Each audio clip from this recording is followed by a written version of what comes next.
ஏன் ஆண்டவராக இயேசு கிறிஸ்து எல்லா தான் சொல்ல வந்த செய்திகளை உவமைகள் மூலம் மற்றவர்களுக்கு வெளிப்படுத்துகிறார்? அது ரொம்ப முக்கியமான விஷயமாக இருக்கிறது. ஏன் டைரக்டா சொல்லிட வேண்டியதானே அப்படின்னு சொல்லும் பொழுது, சங்கீதம் 78:2 என் வாயை உவமைகளால் திறப்பேன், பூர்வ காலத்து மறைபொருட்களை வெளிப்படுத்துவேன். சபைக்கு கர்த்தரின் ரகசியம் புரியணும். ஏன் உவமைகள் மூலம் பேசுறாருன்னா, இந்த உவமைகள் மூலமா சொல்லும் பொழுது சபைக்கு கர்த்தருடைய ரகசியம் புரியணும், புறஜாதிகளுக்கு அது புரியாது.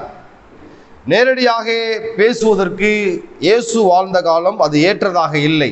லூக்கா 15ஆம் அதிகாரத்தில் 3 விதமான உவமைகள் அப்படி சொல்லாம ஒரு விஷயத்தை 3 உவமைகள் மூலமா அழகா தெளிவா புரியிறாப்புல எடுத்துரைக்கக்கூடிய இந்த நிகழ்ச்சிகளை நம்ம பார்க்கிறோம்.